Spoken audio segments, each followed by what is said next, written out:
What's happening, everyone? Victor here with a brand new video.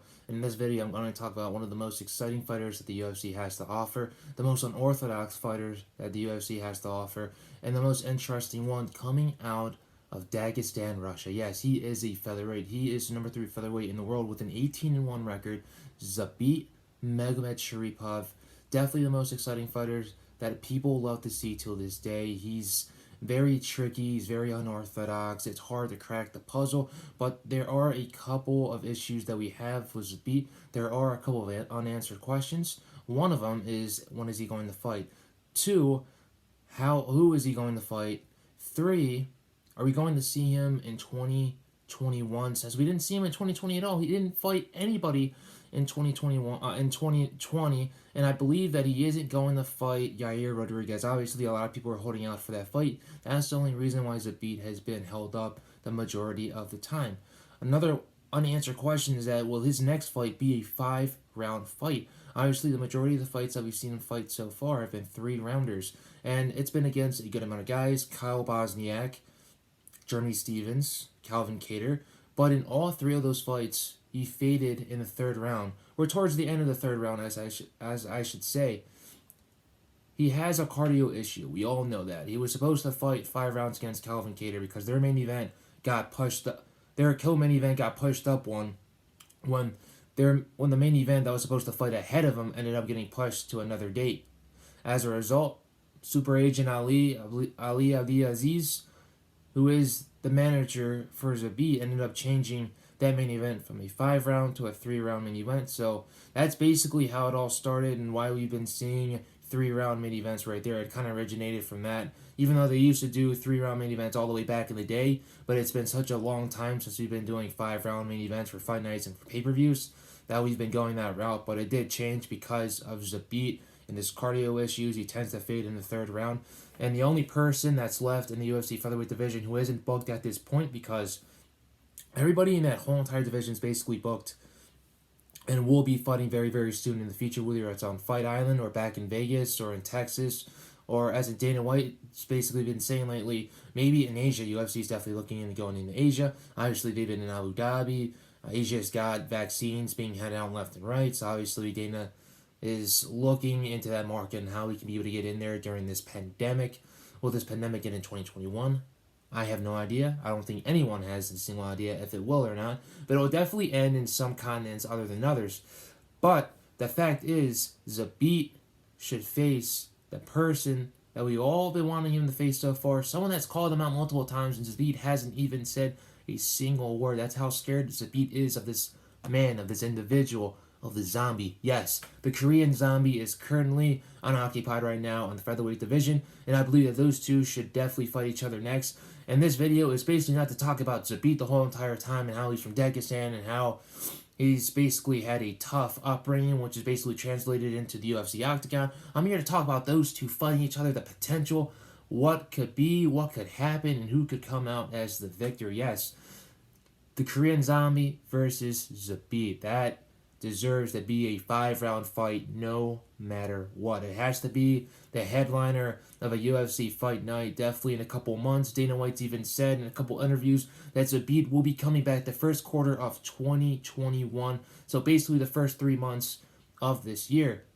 It's definitely not going to be this month. It's definitely most positively not going to be in February, so I believe it's going to happen in March. Probably most likely the end of March. And basically, the Korean zombie, he did have that fight against Brian Ortega. He lost that fight via unanimous decision. It wasn't even close.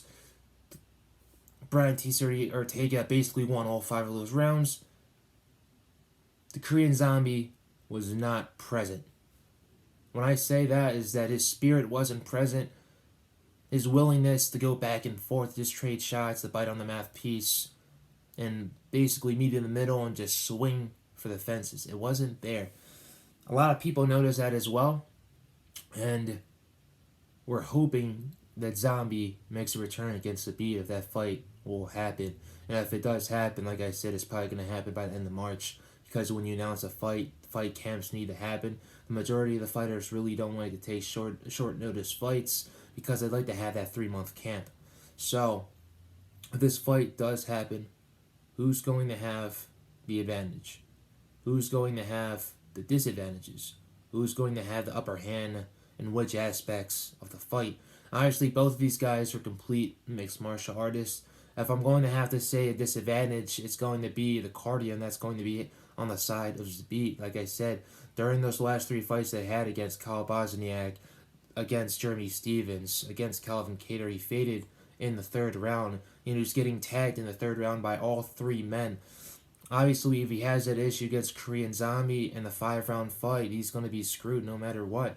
And he belongs to a good team. He trains with Mark Henry, Ricardo Almeida all the way up there in New Jersey. He trains with Frankie Edgar. He trains with all these different sparring partners all the way up there in New Jersey. And New Jersey's got some great camps, don't get me wrong.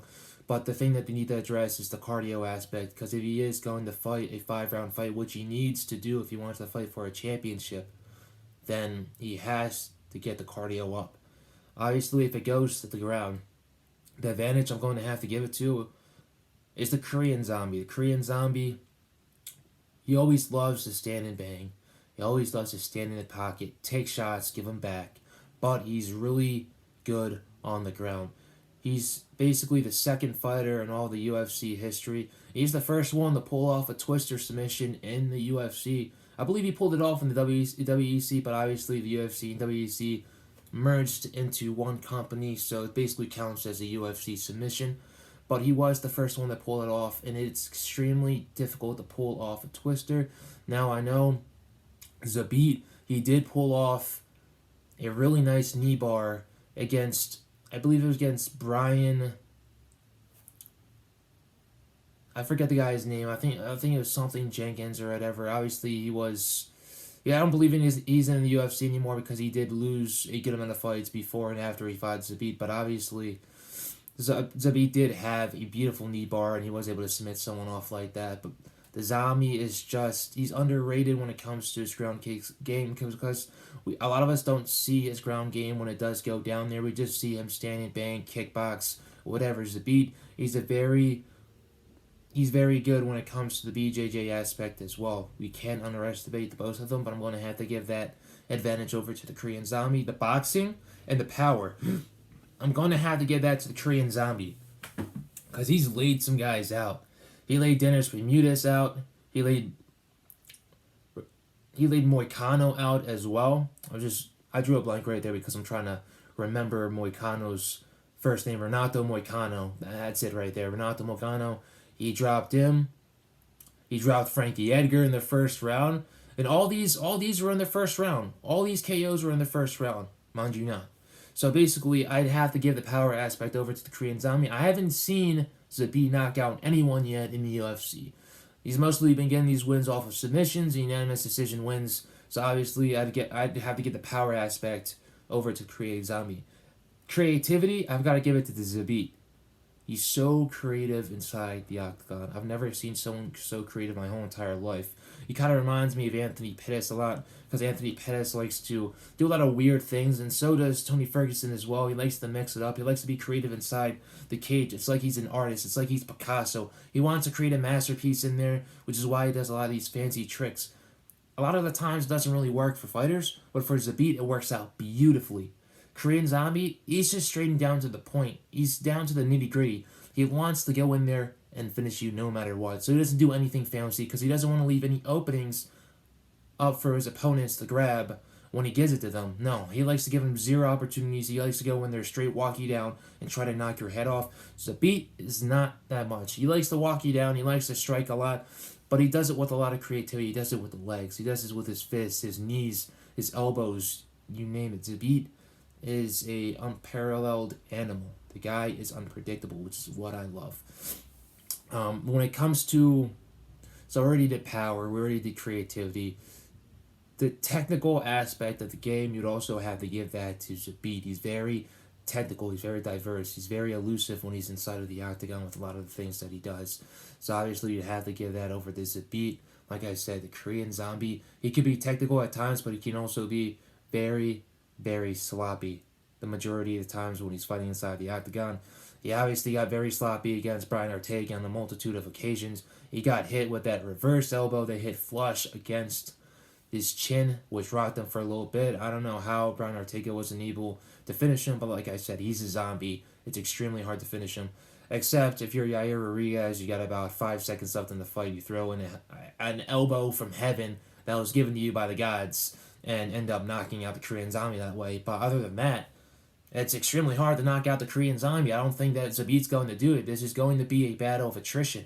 And if I were to pick a winner for this fight, I'm definitely going to have to pick the Korean Zombie. I don't think Zabit's going to hold up with the pressure. I don't think he's going to hold up with the cardio. I don't think he's going to hold up with the whole entire, being back in there in the octagon for so long. It's almost going to be, it's probably been more than a year. It's been more than a year that he's been inside of the octagon.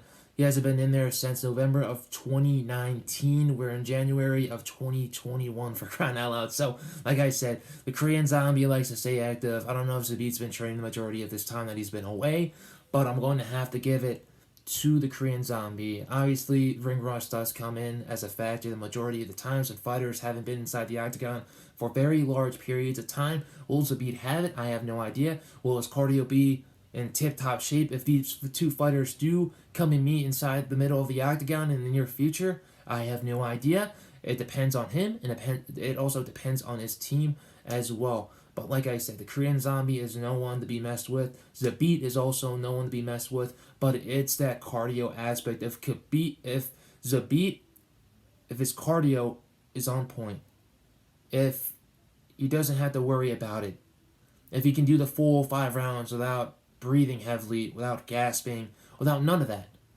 then I'll probably give it to Zabit as well.